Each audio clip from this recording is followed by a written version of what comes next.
Mon nom est Sando, je suis libéral et lausannois. Ma question s'adresse à Monsieur Vincent.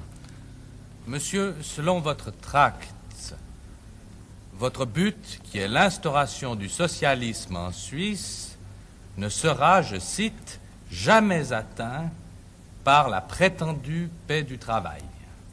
J'aimerais savoir si vous entendez par là préconiser des grèves de fonctionnaires par exemple, voire le recours à la violence, comme votre tract le laisse supposer, et si vous ne craignez pas que par cela, des conseillers nationaux ne se mettent en contradiction avec leur serment, des conseillers nationaux popistes, avec leur serment, qui est, je cite, d'observer et de maintenir fidèlement la Constitution et les lois fédérales. Ne croyez pas nous embarrasser le moins du monde avec une question pareille. Quand nous avons dit que l'instauration du socialisme en Suisse ne nous paraissait pas pouvoir sortir du système de paix du travail, nous entendons dire par là qu'effectivement, la classe travailleuse s'est ligotée les mains depuis 30 ans. D'ailleurs, il n'y a qu'à voir qui célèbre la paix du travail. Quels sont les journaux qui chantent les louanges de cette paix du travail? Ce sont par excellence les journaux du grand capital. Qu'est-ce que vous appelez la violence?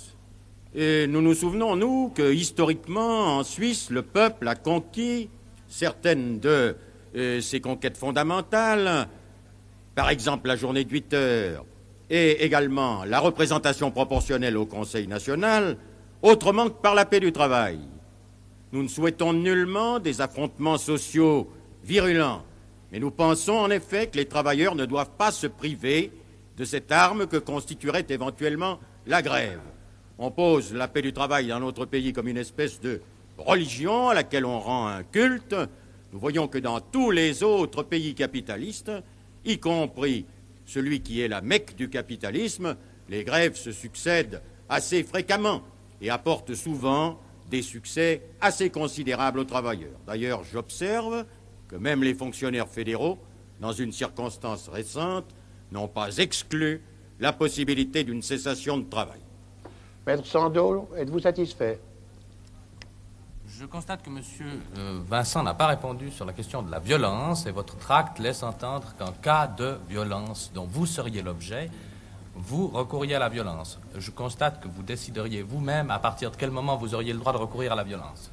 Alors, voulez-vous apporter cette précision, M. Vincent? Bien entendu, notre tract, ce que vous appelez notre petit tract, c'est le petit livre blanc de notre parti, et dit le contraire très expressément. Il déclare que nous entendons marcher pacifiquement au socialisme en partant des institutions démocratiques en vigueur dans notre pays et en leur redonnant un contenu véritable et vivant. C'est donc très exactement le contraire. Nous disons encore de la manière la plus expresse, vous avez sans doute très mal lu ce tract, vous l'avez très mal interprété, la classe ouvrière, dans toute la mesure où il ne dépendra que d'elle, choisira résolument ce chemin. Et ce que nous envisageons, c'est l'hypothèse historique où la classe dominante devrait, elle, recourir à la violence. Nous nous bornons à dire que dans un pareil cas, la bourgeoisie endosserait alors toute la responsabilité de sa propre attitude. Alors, voilà qui est clair, voilà qui est net. Maître Sando, est-ce que vous avez obtenu la précision que vous demandiez? Vous l'avez obtenue, nous passons plus loin.